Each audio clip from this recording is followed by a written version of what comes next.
Jaf ta mère.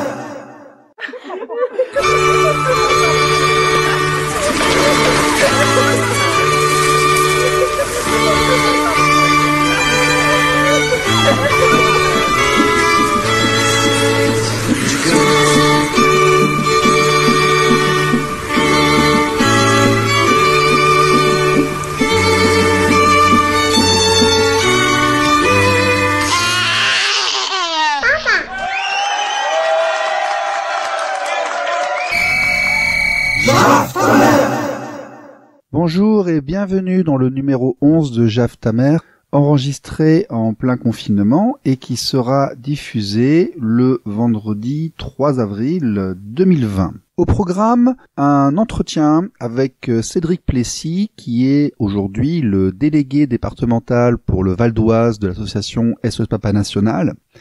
On l'a suivi dans Le Parisien, il a un peu défrayé la chronique il y a quelque temps, et il est surtout le responsable de la chaîne YouTube Juste Papa, qui est très populaire actuellement. Et il est également l'auteur d'un titre Enono que nous avons découvert il y a quelques semaines. C'est lui qui l'a fait, on l'a trouvé, on va en reparler, et nous le repasserons dans 30 minutes. Nous aurons également une intervention de maître Aubéry Salcroix sur comment se constituer partie civile, qui est une question très importante quand on a porté plainte et que soit c'est classé, soit il ne se passe rien. Comment faire pour qu'il se passe quelque chose et correctement? Ce sera après la chanson du mois, dans à peu près 35 minutes.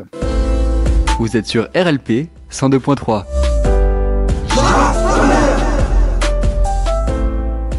Mais avant tout cela, voici un petit témoignage il y a 2 jours. Et oui, durant le confinement, tout ne se passe pas bien. Nous rappelons que l'association Équité Parentale demande aux parents de ne pas utiliser le coronavirus pour régler ses comptes, d'essayer d'œuvrer pour la conciliation, de s'entendre et de ne pas instrumentaliser les enfants. C'est un vœu pieux. Nous savons aujourd'hui que la police ne prend pas les plaintes pour non-représentation d'enfants, malheureusement, ou très peu. On a beaucoup d'échos concordants. Et voici notamment ce que nous trouvons lorsque les gens sont trop désespérés, qu'ils sont seuls chez eux. Pensez-y, s'il vous plaît. Parce que la réalité, c'est ça. Voici maintenant le témoignage de la semaine. Je tiens aujourd'hui à témoigner au nom de tous les papas en détresse. Je suis en confinement chez moi. La mère de ma fille refuse que je la voie, même en visio. La séparation et la communication est devenue difficile. Elle s'est aggravée depuis le confinement. Je sais que je ne suis pas le seul à vivre cette situation. Beaucoup de mamans utilisent ce prétexte pour éloigner les enfants des papas. Malgré ça, elles se gênent pas d'aller faire les courses avec nos enfants ou d'aller voir les grands-parents. Cette situation est vraiment difficile à supporter. Nos enfants sont les premiers touchés de cette séparation abusive. Il est important de rappeler que les enfants ont besoin des 2 parents pour leur équilibre, au nom de tous les papas en détresse. Vous êtes sur RLP 102.3. Jaf ta mère 102.3 FM sur RLP Radio Libre en Périgord, en direct sur le site internet radiolibreempérigord.com ainsi que sur la bande FM de Dordogne et les podcasts YouTube accessibles. Vous cherchez sur Google Jaf ta mère et vous aurez les émissions passées. Aujourd'hui, nous avons un spécial Cédric Plessis de la chaîne YouTube Juste Papa que nombre d'entre vous ont déjà consulté. Vous avez vu les vidéos. Et peut-être que vous vous rappelez de ce morceau de musique Enono que nous avons diffusé il y a quelques semaines. Eh bien, c'est lui l'auteur, c'est lui qui chante et qui a composé ce titre remarquable que nous réécouterons à la demi en tant que morceau du mois. Cédric, tu es là, tu es avec nous? Bonjour, merci de me recevoir. Bonjour. Ouais, bonjour, merci d'être avec nous, d'avoir pris le temps de faire le travail que tu fais actuellement, parce que tu fais de la pédagogie, tu as expliqué ta situation, et en plus, maintenant, tu viens t'occuper des autres pour leur montrer un peu le chemin. Peux-tu nous dire qui tu es, ce qui t'est arrivé, et comment tu as fini par te retrouver là où tu es aujourd'hui en face de nous? Alors moi ça s'est passé un peu comme tous les papas intervenant sur ma chaîne aujourd'hui. Tu sais, on arrive un beau matin, on se dit, on le voit, la séparation qui se rapproche avec notre compagne, mais nous on est des hommes et notre confort on l'aime bien. Alors on le voit pas toujours, enfin on le voit mais on n'a pas forcément envie de l'intellectualiser. Puis un jour voilà, moi on m'a reproché des violences conjugales. La police est venue me chercher à mon domicile. Après, je me suis, comme tous les papas, défendu. C'est la première des choses qu'on fait. De toute façon, on se défend, pour montrer que c'était pas vrai, que c'était voilà, ça tenait pas debout. Donc voilà, je m'en suis quand même sorti de là-dedans avec un rappel à la loi. Je tiens à le dire parce que je le vis encore comme une injustice. Encore une fois, j'ai rien fait. Donc voilà, et puis après j'ai côtoyé ma séparation, elle a été compliquée parce que elle m'a demandé de quitter la maison, elle a fait du chantage. Bon, j'ai été intelligent parce que la traçabilité, elle était psychologue clinicienne, donc elle m'a appris au cours des 11 années qu'on a vécu ensemble la traçabilité. Donc j'ai réussi à faire dire à mon notaire que il y avait je signais tous ces papiers sous la contrainte. Donc ça a été acté après dans chacun de mes jugements. Mais bon, voilà, ce qui fait que j'ai quitté mon domicile, j'ai passé comme beaucoup de parents 3 semaines dans ma voiture. J'ai atterri dans un foyer, parce qu'il était hors de question pour moi de retourner sur le canapé de ma mère parce que ça faisait dire que je faisais un bond en arrière et j'arrêtais d'aller en avant. En tout cas, ça c'était ma démarche à moi, bien sûr. Mais voilà, c'était un peu l'histoire de ma vie. Et puis après, comme beaucoup de parents, j'ai reçu ces assignations. Et devant le prix coûtant des avocats, et comme ma vie était en train de basculer complètement, je me retrouvais au chômage, c'était devenu une galère. Et j'ai choisi de me représenter tout seul, donc rentrer dans des bibliothèques, ouvrir le code pénal et le code civil. Et puis voilà quoi, l'aventure en tout cas pour moi commençait. Et quand je dis que c'est une aventure, c'est une réelle aventure.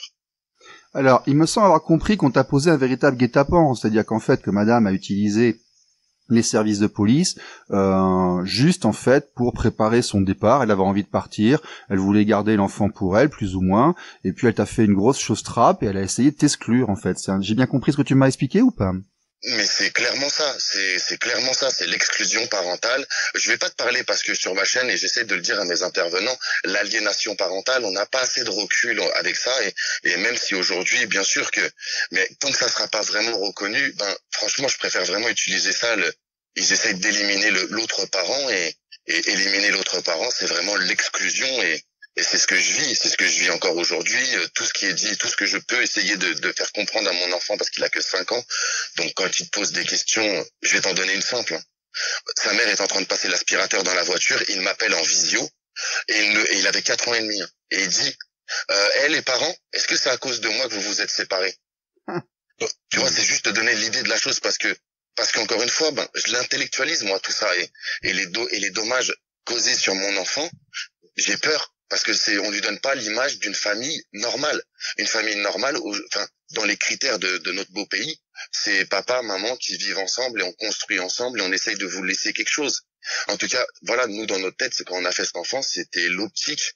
Mais aujourd'hui, voilà, contraint et forcé, on le voit bien, quoi. C'est pas cette belle image qu'on pourra leur laisser à nos enfants plus tard. Alors, c'est l'occasion de rappeler à tout le monde qu'il faut préserver les enfants. Bien sûr. Les parents peuvent se séparer, mais pour les enfants, c'est Euro Disney, en fait. Tout va bien, t'as vu, etc. On fait des choses, on va à la télé, on s'amuse, on sort, on va à la télé, on regarde la télé, on passe du temps ensemble, mais on ne se sert pas de l'enfant pour transmettre des messages, on ne se sert pas de l'enfant. On ne charge pas, on ne culpabilise pas l'enfant, ce qui est assez compliqué. Tu veux que je te dise cette chanson-là? Cette chanson, pardon, je te coupe, mais cette chanson que j'ai écrite pour Nolan et que tu as très très bien, merci de l'avoir fait passer, et merci. Cette chanson, je l'ai fait écouter avec fierté à mon fils.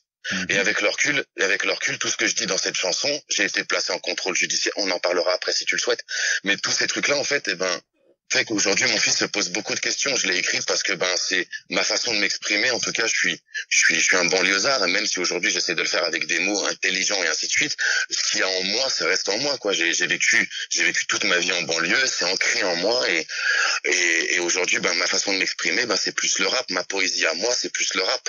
Donc voilà, mais dans mon expression, j'aurais dû en tout cas pas lui faire écouter tout de suite, et parce que voilà, il y a plein de doutes, et ça a amené à des questions, et en tout cas, voilà, j'aurais pas dû le faire tout de suite. Tout dépend. Tu lui fais écouter la chanson en passant un moment sympa ensemble, il va avoir une émotion positive. Tu lui fais passer la chanson en pleurant, tu vois, ça va le charger. Ça dépend comment tu le fais avec lui. Ah non, mais je le fais en voiture, tu sais. Voilà, c'est pas grave. Tu lui transmets de la bonne humeur, il recevra de la bonne humeur. Il est trop petit pour comprendre les mots qu'il y a dedans. Il sera seulement empreint et marqué de l'émotion que tu lui transmets.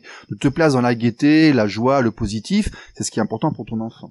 Bien sûr, moi je te disais ça pour rebondir sur le fait que tu me dises qu'il faut préserver nos enfants. Parce je que parlais pour tout le monde de manière générale. De manière oui, non, mais bien sûr. Je sais que tu donnes, toi, par ta chaîne YouTube, et puis on verra en seconde partie d'émission, des conseils très avisés et éclairés, et que tu es sur ma ligne. Tu veux être responsable, sortir des conflits quand c'est possible, et protéger les petits. Hein. Mais tu veux que je te dise pire que ça même. Oui. Écoute, tous tes auditeurs et tous les gens qui interviennent sur ma chaîne, je leur dis, c'est pas la justice qui va régler ton problème. Ah, ça marche pas bien. Ouais. C'est aujourd'hui la seule chance pour nous de régler nos problèmes, c'est de savoir que le parent qui est gardien, parce qu'on peut pas parler d'un homme ou d'une femme, on parle bien d'un parent gardien et d'un autre et de l'autre parent qui veut avoir un vrai contact, pas un contact avec ses enfants, mais bien une relation. Il va falloir que ces deux parents, qu'ils parlent ensemble, parce que à jamais ils sont liés. On peut divorcer, mais quand t'es parent jusqu'à la fin de ta vie. Oui, nous divorçons beaucoup en Occident. Ici en Occident, nous sommes tous confrontés au divorce, soit de manière directe, soit via nos amis. C'est quand même rentré dans notre culture, il faut qu'on apprenne à le gérer. Ce qui m'intéresse, moi, dans ton histoire, je voudrais savoir un petit peu plus qui tu es, qu'est-ce que tu as fait comme études, où est-ce que tu as grandi, et quel est ton métier? Alors moi je me suis fait licencier, mais à la base je suis approvisionneur en distribution automatique. Je vais d'une entreprise à une autre. J'ai un CAP électricien. Tout simplement un CAP électricien parce que quand j'étais un enfant j'étais un peu turbulent, donc moi les services sociaux ils m'ont envoyé dans une structure. J'ai appris mon métier dans un internat en fait. Je rentrais de temps en temps le week-end et là-bas j'ai rencontré des super copains qui sont encore là aujourd'hui, hein, pour te dire. Donc voilà, et puis la vie quoi. Donc la partie intéressante, et c'est ça aussi que je voudrais mettre en avant et montrer, c'est que tu es en fait un jeune des banlieues, on va dire. Tu as grandi dans le 9-3, c'est ça, hein? Non, 9-2, 9-2, Nanterre, d'accord. Tu vois, moi j'ai passé quelque temps à Clichy, mais effectivement Nanterre, d'accord. Tu as un parcours, une adolescence qui a pu éventuellement être marquée par les services sociaux. Tu t'aimes bien le rap, et tu t'investis pour t'occuper de la petite enfance, et tu es un papa moderne, donc tu cherches à avoir un comportement qui, il y a encore quelques dizaines d'années, aurait été qualifié de féminin, hein, sans honte, mais tu assumes vouloir t'occuper de ton enfant, alors qu'il est encore en bas âge, tu veux être proche de lui et jouer ton rôle d'éducant. Mais bien sûr, mais même plus que ça en fait, c'est mon enfant, c'est la chair de mon sang. Et tu veux que je te dise, j'ai réfléchi à ça et il faudrait qu'il lance une étude. Mais je pense que depuis les 35 heures, comme nous les papas, on a eu plus de temps à la maison. Il y a eu Leroy Merlin et Castorama qui ont pris un petit peu de chiffres, mais aussi nos rôles de parents, parce qu'aujourd'hui on peut vraiment beaucoup plus s'y investir et voilà. Moi je pense que tout ça a une vraie cause et que nos parents ils auraient voulu s'investir beaucoup plus, hein. Mais c'est qu'il y avait le travail, il y avait les responsabilités, les choses n'étaient pas faites pareil. Les mœurs étaient différentes, hein. Moi je me souviens quand j'étais petit, on disait très clairement la cuisine, les enfants, c'est le travail des femmes, tu lui demandes, c'est elle qui fait les couches et tout. Mon grand-père, ou peut-être ton grand-père ou mon arrière-grand-père, se serait battu pour voir, pour regarder, pour être à côté, il se serait pas battu pour changer la couche. Est-ce que tu vois ce que je veux dire? Oui, oui, mais carrément, et c'est là-dessus où l'homme, et je peux te faire une petite anecdote, pendant 11 ans de vie, et ça résume tout, pendant 11 ans de vie, mon ex-compagne, quand elle parlait avec nos amis, elle disait, pour Cédric, nettoyer les toilettes, c'est mettre du canard WC. Tu vois, c'est ce que je veux dire. Et ça en dit long, et sur les couches, et sur nos vraies mères, ça nous, quoi. Oui.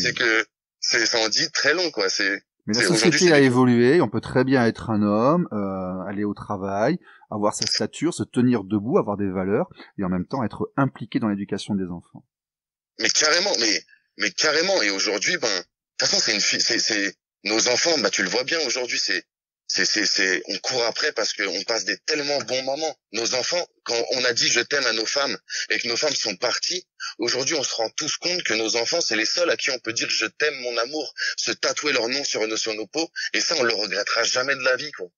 Ah, c'est clair, c'est très beau ce que tu viens de dire, mais c'est l'optique aussi de l'émission. J'ai pris une décision il y a quelque temps, vu que politiquement on n'arrivait pas à avancer, on avait dit que la ligne éditoriale serait nous allons montrer, et je suis content de pouvoir montrer aussi que toutes les couches de la population subissent cette transformation, cette évolution, cette progression de la société.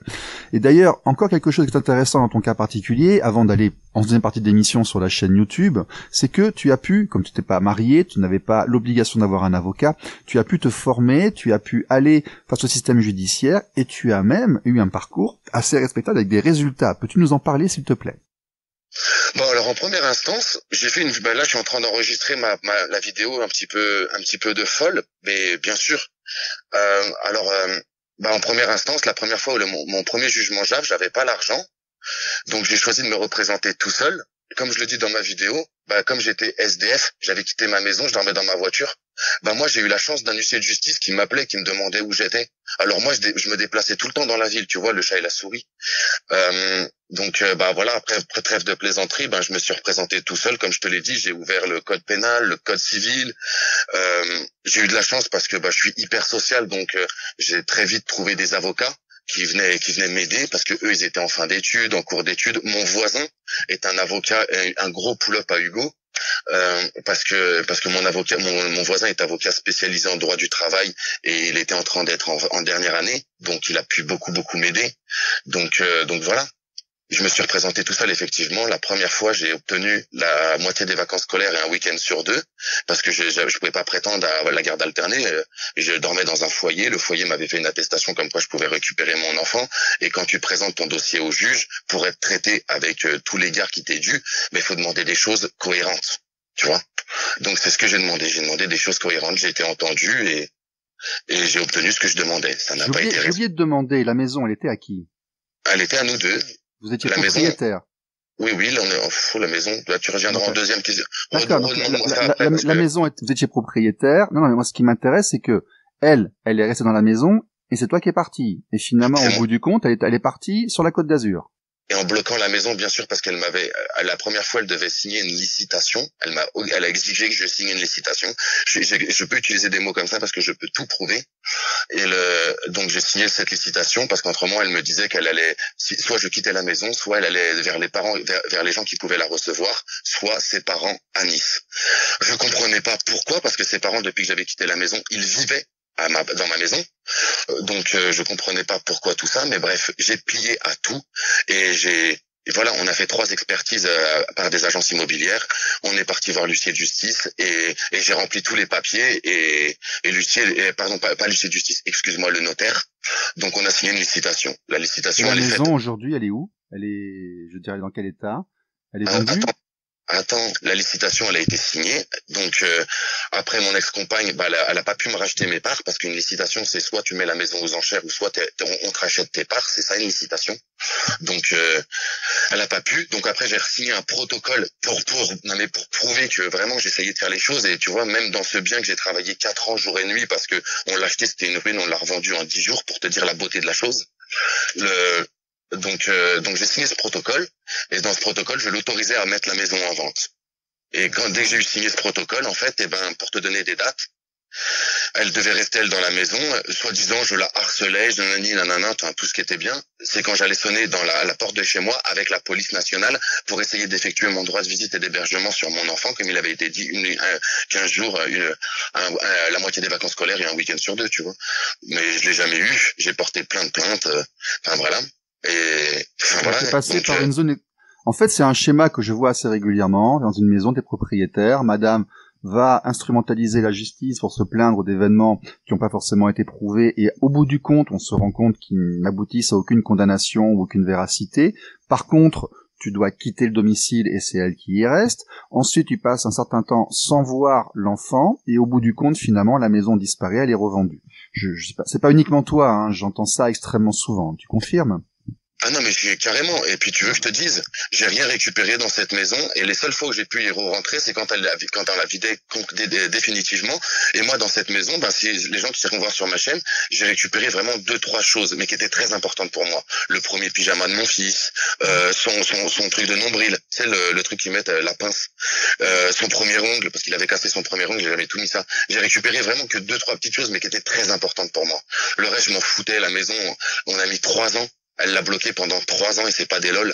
Voilà, donc elle a été débloquée là au début du mois de novembre pour que mi-novembre, pardon, pas novembre, février. Elle a été débloquée au début du mois de février et j'avais mon fils pendant les vacances du mois de février, elle a rien trouvé de mieux à faire que faire saisir mon compte en banque. Pour te donner l'idée de la chose, tu vois. Bon, là, aujourd'hui, tu vis sur Paris. C'est ça. Tu as un logement où tu as trouvé un moyen de te loger avec une chambre pour recevoir Nono. Exactement. Elle est partie à Nice chez ses parents. Exactement. Elle y est restée pendant 1 an et demi. Elle a son logement maintenant. Et par droit de jugement, tu as la moitié des vacances scolaires, c'est ça? Pardon. Ah non, il y en a eu quelques-uns des jugements. Ça, c'était le premier jugement. Comme aujourd'hui, tu en es où? J'ai obtenu la totalité des vacances scolaires. À part les grandes vacances, 1 mois sur 2, et les vacances de Noël qu'on se partage. Mais autrement, toutes les petites vacances, j'ai la totalité. Donc t'as tout la Toussaint, tout Noël, tout février, tout Pâques, Noël, et la moitié. Noël, on se partage Noël et les grandes vacances. Autrement, toutes les autres petites vacances, je les ai. Et durant les 6 semaines, est-ce que tu as des contacts avec ton enfant quand même? Bah, c'est compliqué. C'est très compliqué. Est-ce que madame t'autorise de la webcam, du Skype, un petit peu? Oui, je l'ai de plus en plus, parce que bah maintenant, mon petit loulou Nolan, et ben, maintenant, il laisse plus trop le choix, et à chaque fois, maintenant qu'il m'appelle, il me dit, papa, c'est moi qui ai voulu t'appeler. Donc, tu vois, waouh, tu te prends une bonne punchline. Il faut garder le lien, t'as 10 ans encore à faire. Est-ce que t'as réussi un petit peu à déconflictualiser avec madame, ou est-ce que c'est toujours difficile, c'est toujours la guerre? On essaie d'ouvrir le dialogue, mais c'est très très compliqué. Ouais, et 3 ans et demi, 4 ans en moyenne, statistiquement. Ouais, c'est ça, ça se voit, hein. Ça se voit depuis que Nolan il vient chez moi. Déjà, on est obligé de parler, elle et moi, quand il est chez moi, ce qui n'est pas en retour quand Nolan il est chez elle. Mais j'accepte, et c'est comme ça, c'est l'humain, et chaque personne réagit différemment, et de toute façon, le but de tout ça, c'est encore une fois, c'est un avenir, c'est un futur pour moi et mon fils, et une relation, pas des contacts. Donc tu as réussi à stabiliser ta situation, elle est plus ou moins viable, et tu m'as dit que tu envisageais de déménager pour demander la résidence alternée. Donc en fait, on peut te souhaiter d'aller vers plus de paix, plus de tranquillité et un environnement plus stable. Bon, en tout cas, aujourd'hui, ce qui me manque à ma vie, et c'est ce que je me dis très souvent, c'est cet appart à Nice. Ben voilà, je suis bien parce que voilà, je ferai comme n'importe qui. J'aurai mon fils. Au début, je demanderai la moitié des vacances scolaires, un week-end sur 2, parce que je suis présent là-bas, et que s'il veut plus, si sa mère et moi on arrive à être intelligents, on pourra faire plus. Mais que voilà, Nolan, je vais rapprocher tout doucement, parce que faut pas oublier que je suis le parent absent, et que voilà, tout ça, faut y aller tout doucement, parce que parce qu'il faut que tu tiennes jusqu'à ce qu'il soit adolescent. Tu peux pas te permettre de repartir dans un second conflit. Je le dis pour les gens, il faut tenir le lien parental jusqu'à l'adolescence, être près d'eux lorsqu'ils commencent à se transformer pour devenir adultes. Et après, c'est bon, vous aurez vos enfants jusqu'à la fin de vos jours, ainsi que votre ex. Il faudra faire avec. Il faudra réussir à composer de manière intelligente, mais surtout il faut pas casser le lien et faire des grandes périodes de rupture avant, parce que là par contre il y a des dégâts qui sont faits dans les liens, et ça veut dire qu'il faut faire des concessions, qu'il faut stabiliser, qu'il faut retrouver la paix. C'est vers ça qu'il faut aller, et ceux qui y arrivent ont bien raison d'essayer.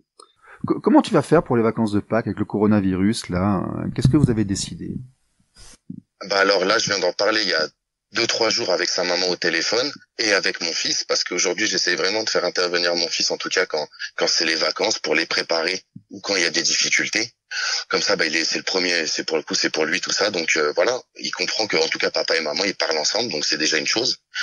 Donc on en a longuement parlé, et on a pris la décision suivante, que il y avait des TGV, je pouvais aller chercher mon fils et exercer mon droit de visite et d'hébergement, mais que le risque il est trop élevé, on sait pas où on met les pieds, et autant je fais partie de ces gens qui se disent peut-être qu'on en fait trop, mais quand il s'agit de nos enfants, en tout cas je crois pas en faire trop, et donc voilà, je vais pas prendre mon enfant parce que le risque il est trop gros, parce que il faudrait que je prenne la voiture, que je fasse 12 heures aller, 12 heures retour de route pour passer 2 semaines sur place, je vais le fatiguer plus qu'autre chose, et voilà, aujourd'hui il est bien chez sa maman, et il est à l'abri, il est dans un petit village au-dessus de Nice, et voilà, j'ai pas envie de prendre de risques, et j'ai vraiment pas envie de prendre de risques. Ce coronavirus, on sait pas où on va, et j'ai peur pour mon fils, donc je prends pas ce risque. Je pense que tu as raison, c'est un comportement responsable, et puis c'est peut-être le moment aussi, avec la maman, de calmer les choses et d'obtenir des conférences, des visioconférences, des webcams avec ton petit, tous les 2-3 jours. Peut-être qu'elle sera plus conciliante sur ta communication régulière avec ton enfant en échange. Je l'ai fait, ça. En fait, on le fait régulièrement. Enfin, on essaie de le faire. Après, à sa convenance.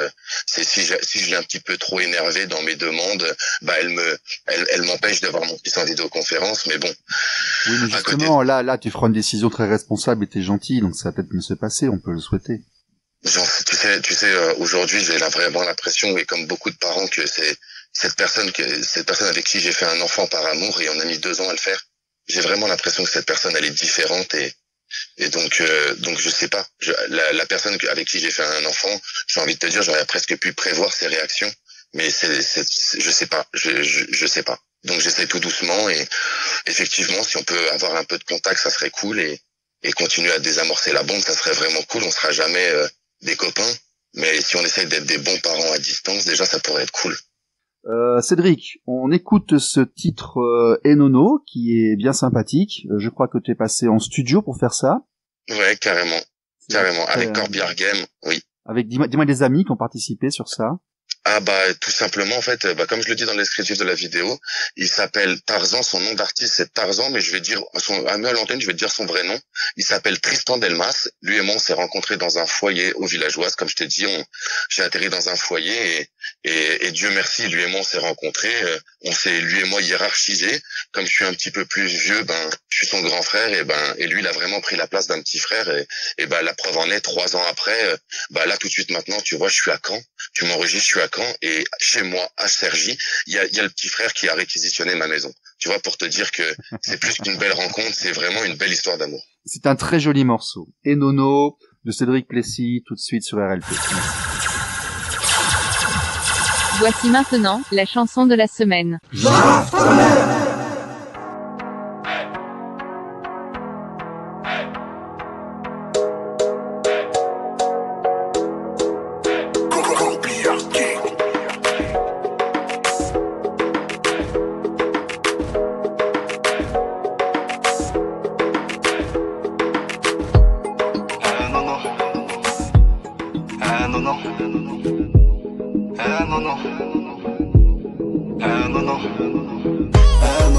Pour l'instant j'ai que des mots, bientôt c'est le tour du mundo. Toi et moi sur la plage, en dessous des cocos. C'est haut, sauf que j'ai laissé le bendo. Non, pour l'instant j'ai que des mots, bientôt c'est le tour du mundo. Toi et moi sur la plage, en dessous des cocos. C'est haut, sauf que j'ai laissé le bendo. Non. Pour ton petit frère. Non. Je suis ton père, je t'aime, pour toi je prendrai pas ton ferme parce que mon amour est criminel. Pour toi j'ai été placé en contrôle judiciaire. Depuis que t'es là je laisse ça à mes frères gangsters.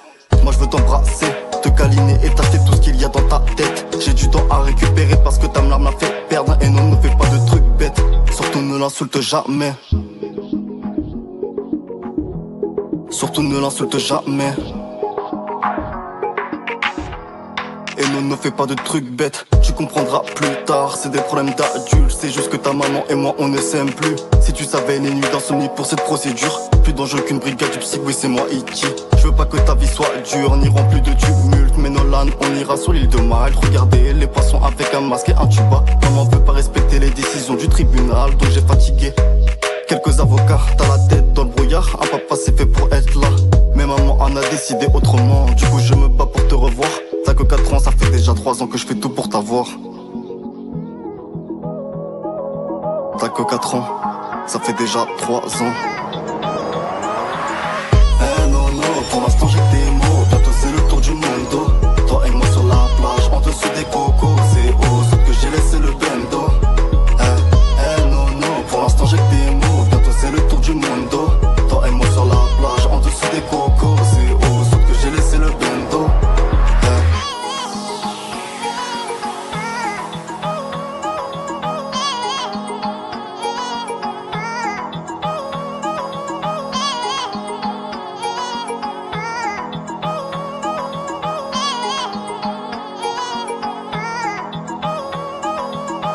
Enono sur RLP 102.3 FM et radiolibreempérigord.com avec Cédric Plessis qui a fait cette chanson que j'avais trouvée il y a quelques mois et que je suis très heureux de vous représenter cette fois-ci avec son auteur et interprète. Cédric qui, suite à un parcours du combattant que nous sommes assez nombreux à avoir traversé, mais bon, on est allé assez vite un petit peu dessus, mais on retrouve des points communs avec beaucoup, s'est ensuite tourné vers la collectivité et a monté une chaîne YouTube qui rencontre actuellement une certaine audience. Peux-tu nous en parler? Cette chaîne YouTube, déjà, merci à tous ceux qui l'écouteront et qui viendront s'abonner. Et merci à tous ceux qui l'ont déjà fait. Alors cette chaîne YouTube, en fait, elle est née d'une histoire folle. Elle est vraiment née d'une histoire folle et tout simplement, je suis le délégué. Je donne du temps à l'association nationale SOS Papa et je suis le délégué pour le Val d'Oise. Et il faut faire un constat simple en fait, c'est que c'est dur de pouvoir d'aller dans une association. C'est compliqué, toutes ces démarches sont compliquées, humainement c'est compliqué, tout est compliqué. Alors il existe plein de plateformes sur Facebook, il y en a plein des plateformes qui est très très bien où tu peux ouvrir le dialogue, poser des questions et ainsi de suite. Mais le problème, en tout cas à mon sens, c'était que c'était des groupes fermés et qu'aujourd'hui, si on veut changer les choses, à ton image, la radio, t'alertes tous les gens en tout cas qui peuvent tomber dessus et qui peuvent en parler. Et moi c'est un peu la même chose que j'ai voulu faire. J'ai voulu me dire que des lignes sur des forums, sur des lignes, tu les mets dans un tiroir et on les voit plus. Mais l'émotion des gens et quand ils te racontent leurs histoires et la trace qu'ils laissent à leurs enfants de leur vécu, ça sur YouTube en fait ça a l'encre indélébile. Et donc voilà pourquoi je me suis dirigé là-dessus. À la base, je devais faire mes petites vidéos à moi et que ça soit un jour pour mon fils. Et en fait, le premier intervenant, Willy, il m'a dit clairement, si tu fais quelque chose, moi j'aimerais bien en être.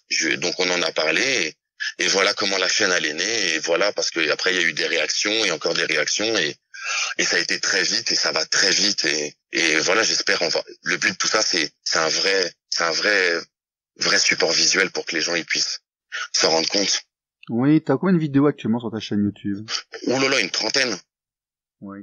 Elle est assez jeune cette chaîne quand même, hein. Elle a été créée le jour, le 2 novembre 2017. Je sortais mon article avec le Parisien 95. Tu tapes mon nom et mon prénom sur Google et tu tomberas dessus. Et 2 ans après, jour pour jour, je créais ma chaîne YouTube. Parce que aujourd'hui, les journalistes, nos histoires à nous, ce sont des sujets froids. Il est relais quand il y a pas grand chose à relayer. En tout cas, c'est comme ça que ça m'a été représenté et c'est comme ça, malheureusement, c'est un système, c'est comme ça. Et aujourd'hui, cette chaîne YouTube, j'essaye avec une équipe, on est 5 et pour beaucoup, ils travaillent énormément et encore une fois, gratuitement et bénévolement, même généreusement. Et voilà, donc on va à la rencontre des parents, on scrute les réseaux sociaux et le but de tout ça, c'est relayer cette souffrance parce qu'il faut qu'elle change. Il faut qu'elle change. Alors, tes vidéos ont beaucoup tourné, les gens sont venus spontanément les poster sur nos groupes Facebook de l'association Équité Parentale, dans le Val d'Oise, je crois, et aussi sur le groupe national. Et tu as réussi notamment à faire intervenir quelqu'un on va pas se cacher, on va dire que nous, à Équité Parentale, ça fait extrêmement longtemps qu'on essaye de faire bouger, réagir, intervenir Monsieur Latizo, qui est le président de l'association nationale SOS Papa. C'est vrai qu'historiquement, on a fait une manifestation du 16 mai, on a fait celle du 16 janvier, on fait 2 manifs par an, on se place sur une ligne qu'on a été un des premiers d'ailleurs à avoir, puisqu'on parle d'égalité homme-femme et de défense des droits parentaux, mais de tous les droits parentaux, y compris les plus nouveaux et les plus modernes. Et tu as fait aussi des interviews et des vidéos du président national de SOS Papa. Je voudrais savoir comment tu as réussi à le faire se montrer, parce que je sais qu'il aime pas forcément beaucoup, et quelle expérience tu en as retiré. Alors Jean, déjà, moi, dans ma première vidéo, je l'appelle Monsieur Latuzo. Alors déjà, pour te dire qu'il fait un petit sourire et il me dit rien. Et Jean et moi, c'est une belle histoire. C'est une vraie belle histoire. Je l'ai rencontré à l'association. Je venais d'être placé en contrôle judiciaire parce que je m'étais embrouillé avec 2 procureurs parce que j'avais un jugement qui n'avait pas eu lieu. Et Jean, très vite, il m'a donné des bons conseils. Il a vu que j'étais de bonne constitution et que le but de tout ça, mon but n'était pas d'attirer l'attention ou qu'est-ce ou quoi, mais bel et bien que mon fils, et moi, tous les matins, je me lève en me disant, je veux pas que mon fils y vive ça. Et quand je démarche, et Jean, là, dernièrement, je viens de mettre des vidéos où il est carrément venu chez moi, et on a fait des vidéos, et on en fait régulièrement, et à chaque fois, c'est clair qu'il correspond à tout. Je lui envoie avant par mail les sujets que j'aimerais bien aborder. Il met les sujets qu'il aimerait bien lui aussi aborder. Et voilà, enfin, on y trouve tous les deux. Voilà, enfin, Jean, il est très, très investi mais voilà, il est très, très, très investi. Mais c'est dur aussi d'être président d'une association comme SOS Papa. C'est beaucoup de travail, et pour la côtoyer de très près, moi, cette association, c'est énormément de travail sur tout. Enfin, juste une organisation, juste les permanences. Organiser une permanence, quand on sait que c'est des bénévoles, ils tombent malades, faut les remplacer. Régulièrement, Jean anime les permanences. C'est parce qu'il remplace les papas qui n'ont pas pu venir, parce que c'est que des bénévoles. Oui, c'est justement ça, si tu veux, le sujet, et c'est pour ça que nous étions intervenus dans l'élection, que nous avons essayé d'intervenir dans l'élection d'il y a quelques mois, c'est que nous voudrions que l'association nationale, si tu veux, ne se limite pas aux permanences. Je serai très franc avec toi, je vais le dire en direct, équité parentale existe, nos manifestations existent, nos mouvements existent, parce que la sauce nationale ne les a pas fait. Tu vois, donc le fait que toi tu aies pu faire qu'on le voit, qu'il redonne un petit peu actif, montre que l'association nationale est capable éventuellement de, peut-être plus tard on pourra faire plus de choses tous ensemble à nouveau.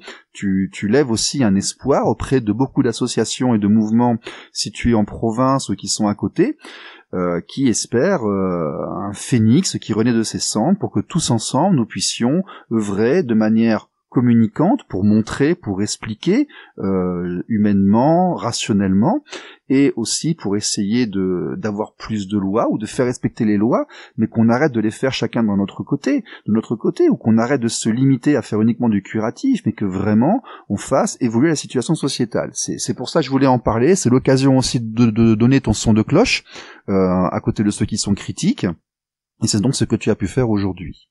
Moi, je trouve que la critique, elle est facile Toujours. C'est pour ça que tu as eu ta voix aussi aujourd'hui. Encore une fois, Jean est président de l'association déjà depuis 6 ans, et il vient d'être réélu. Il se bat pour être réélu, parce qu'il y a beaucoup de gens qui n'ont pas pu voter en novembre dernier.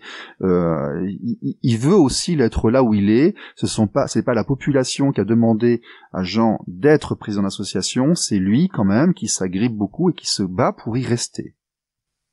Après, j'ai envie de te dire, franchement, aujourd'hui, quand on regarde les choses, moi, pour le voir, et je sais pas si toi tu le vois aussi, quand tu es un petit peu investi, tu le vois bien que régulièrement, il y a des rendez-vous qui se prennent et qui s'annulent complètement. Moi, je le vois dans la vie de tous les jours, quoi, qu'il y a des gens qui se disent investis, mais une fois devant le réel, des rendez-vous, une action, ils sont jamais là. Moi, Jean, il a toujours répondu présent. Oui, c'est à son honneur, et ça t'aura permis aujourd'hui de le dire en direct à la radio. Carrément. Voilà. Donc dans ta chaîne Juste Papa, tu as interviewé beaucoup de pères, tu as aujourd'hui une visibilité sur un certain nombre de dossiers, tu as dû, comme par les permanences du Val d'Oise, tu as dû aussi repérer des schémas récurrents, répétitifs. Quel est aujourd'hui ton regard sur la situation des séparations conflictuelles avec enfants ? Est-ce que tu peux nous expliquer ce que tu remarques, quels sont les cas qui reviennent le plus souvent, et quel est le discours que tu tiens ? Sérieusement, oui, je pense que les allégations mensongères détruisent les familles. Je pense que il faudrait juste mettre en place, et ça l'est déjà, les médiations, mais qu'elles soient un tout petit peu plus, un peu plus rigides. J'entends par là, quand on va voir un psychiatre, il faut payer le psychiatre, parce que tu acceptes d'être soigné, en tout cas d'être entendu. Et moi, je pense que c'est la même chose dans toutes les séparations aujourd'hui. Madame devrait payer la même chose que monsieur, et de façon à être que les choses, voilà, quand tu payes, tu t'investis. Ah, tu as noté, toi, des exemples de discrimination homme-femme dans ces résolutions de conflits, avec des coûts qui ne sont pas les mêmes pour les deux protagonistes ? Alors, j'ai envie de te dire oui. Bien sûr que nous, les hommes, ça reste compliqué. On commence à être entendus, On commence, la nouvelle vague, les nouveaux JAF sont beaucoup plus modernes, comme à l'image des papas qui essaient de l'être. Mais c'est vrai qu'aujourd'hui, faut dire ce qu'il y a. Il y a encore des endroits qui sont très pro-maman, et c'est très dur de pouvoir se faire entendre. Mais maintenant, j'essaye d'attirer l'attention sur rien du tout. Je dis juste qu'il y a des gros dysfonctionnements, et que ces gros dysfonctionnements, on essaye de mettre le doigt dessus, et pas en les dénonçant bêtement, mais en racontant chacun nos histoires pour que mettre le doigt vraiment sur le dysfonctionnement.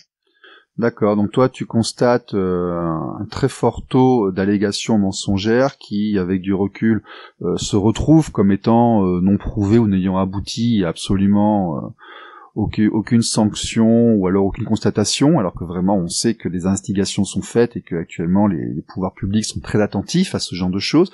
Des gens se comportent mal, certes, mais toi tu notes que beaucoup de gens sont accusés de mal se comporter à tort.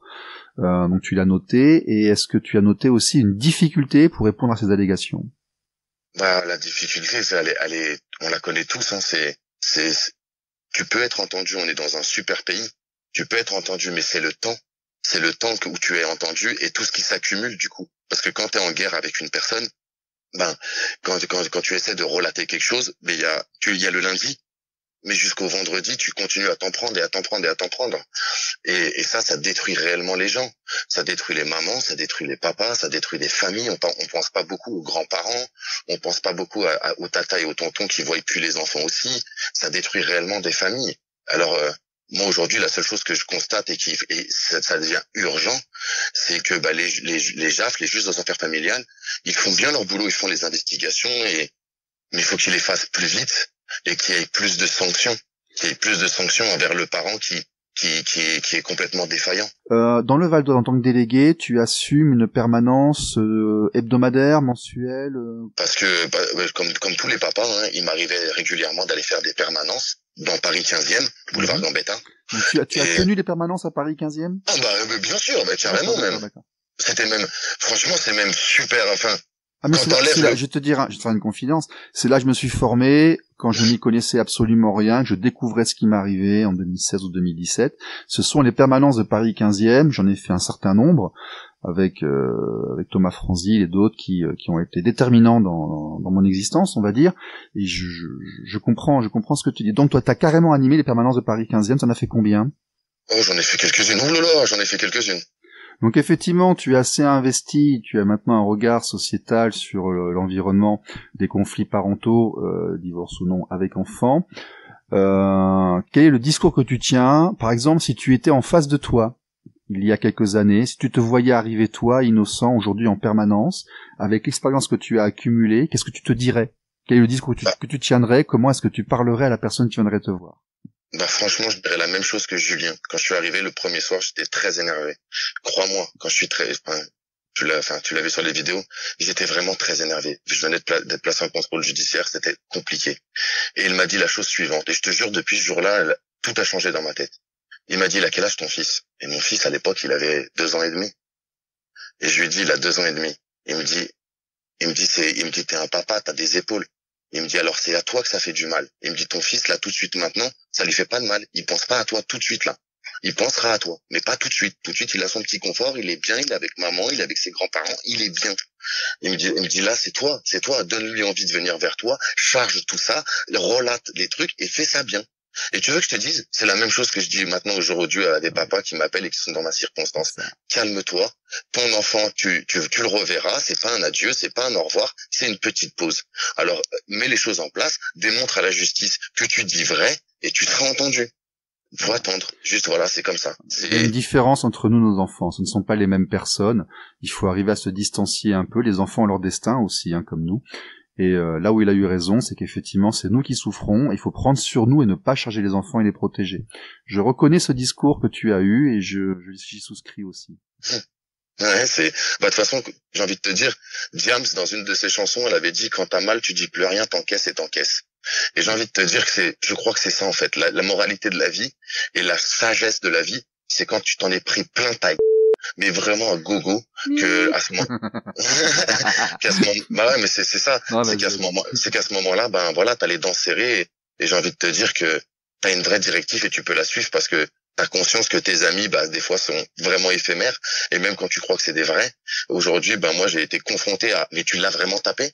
C'est compliqué, faut recommencer tout à zéro. Et quand tu reprends ça, et quand vraiment t'arrives à repartir de zéro et commencer à recréer, ce qui est très dur, mais il faut vraiment s'attacher, il faut vraiment le faire. Tu vois que cette nouvelle vie, elle a pas que des désavantages. Tu vois ce que je veux dire? Aujourd'hui, je travaille comme un malade et quand j'ai mon fils, je peux profiter à mort.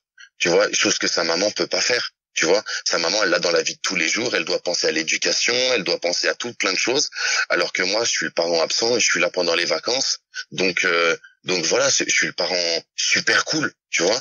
Donc, à côté de ça, tu vois, il y a du bien et il y a du mal, et il faut savoir tirer le bien du mal. Bon, en tant que délégué de SOS Papa du Val d'Oise, et en fonction de tout ce que tu m'as dit, quelles sont tes recommandations par rapport au passage de bras durant la crise du coronavirus ? Calmez-vous, calmez-vous, calmez-vous, calmez-vous, calmez-vous. Alors nos enfants sont là, ils entendent tout et ils voient tout. Donc déjà, calmons-nous. Et quant au passement de bras, je vous invite à faire comme ce qui vous est dit. Du gel hydroalcoolique. On se nettoie tous les mains avant et après, et on essaie de, j'ai envie de dire, on essaie de faire le truc le plus hygiénément possible. Et quant à l'autre parent, au lieu de se cracher de la haine, juste baisse les yeux, là, regardez-vous pas et donnez-vous les enfants. C'est bon, on est déjà assez en état de choc comme ça, on est tous conciliés, on est tous très très en colère de l'être. Ça changera rien, donc profite de ce que tu peux profiter. Toi, le parent résident, profite du temps où tu vas pouvoir te prendre un bain, te mettre des bougies, kiffer un petit peu ta vie, où tu es toute seule et calme. Et quant à toi, parent qui va avoir ton enfant, profite de ce moment-là et charge-toi de tout ce bonheur. Voilà ce que j'ai à leur dire.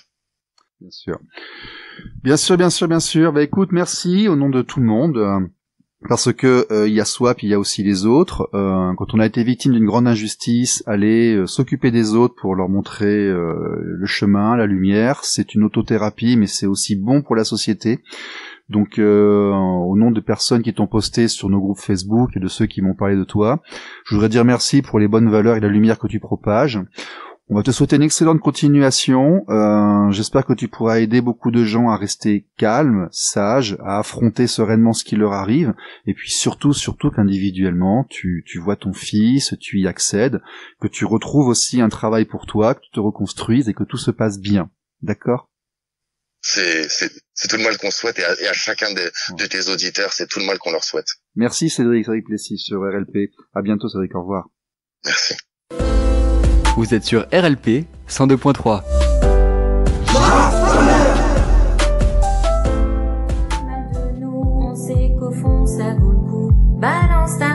Maître Aubéry Salcroix sur RLP 102.3 FM. Balance ta robe. Nous n'oserons pas chanter. D'aller nous faire en nous, on passera à la radio. Parce que nos mots sont bien plus beaux. Maître Aubéry Salcroix sur 102.3 FM, RLP. Nous avons une question récurrente lors de nos permanences et de nos correspondances qui généralement est la suivante. J'ai porté plainte pour telle ou telle raison et il ne se passe rien. Cela fait des semaines, des mois, je n'ai aucune nouvelle. Ou alors j'ai reçu un formulaire laconique me disant que c'était classé. Qu'est-ce qui se passe? C'est mort? On peut tout me faire? Qu'est-ce qui se passe maintenant? Ah non, c'est là que le meilleur commence. Alors, si vous n'avez rien reçu après plusieurs semaines, il faut savoir que au bout de 3 mois sans réponse du procureur, on conclut au classement tacite. Donc, il y a toujours possibilité de se rapprocher du commissariat où la plainte a été déposée, voire directement du service des services du procureur pour savoir où en est la plainte. Maintenant, si ça prend trop de temps, moi, ce que je préconise, c'est de pas tergiverser davantage et de faire ce qu'on appelle une plainte avec constitution de partie civile qui s'adresse au doyen des juges d'instruction de votre lieu de résidence.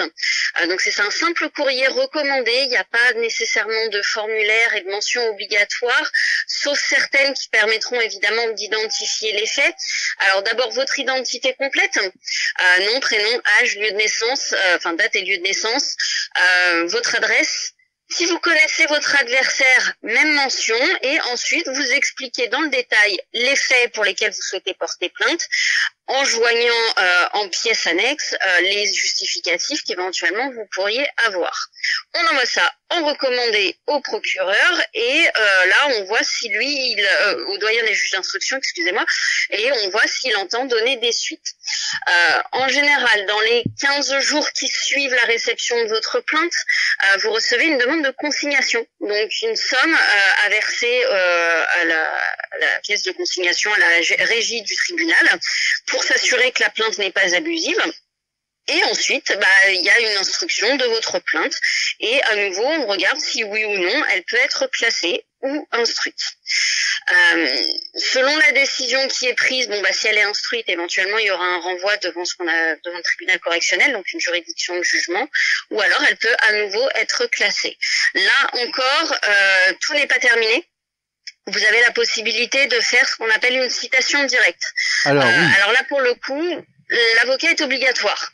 Maintenant, moi, je déconseille quand même assez fortement cette procédure, à moins que vous ayez un dossier qui soit vraiment béton.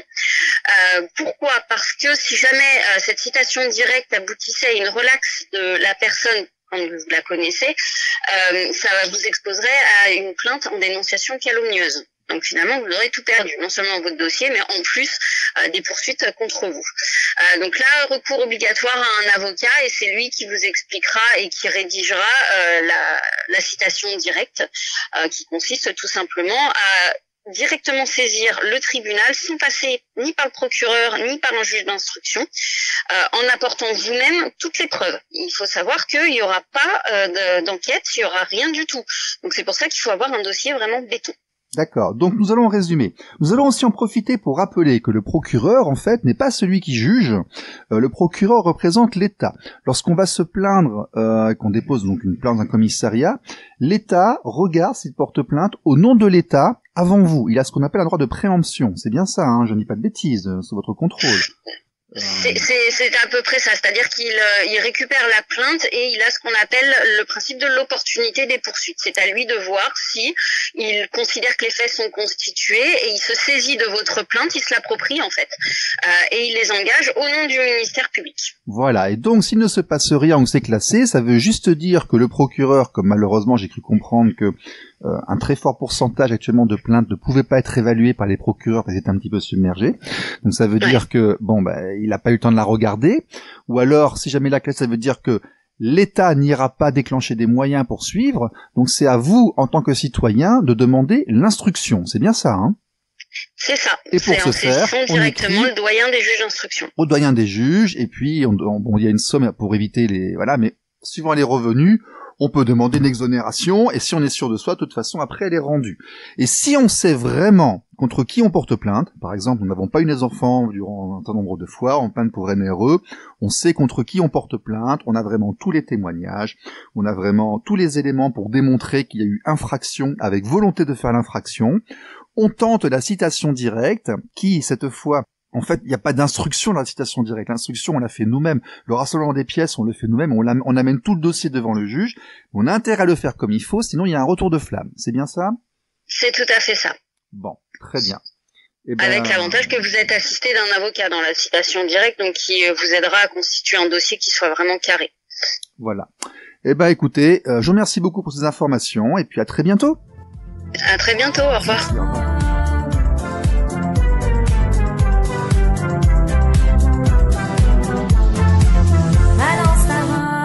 Un jour peut-être ça changera. Vous êtes sur RLP 102.3.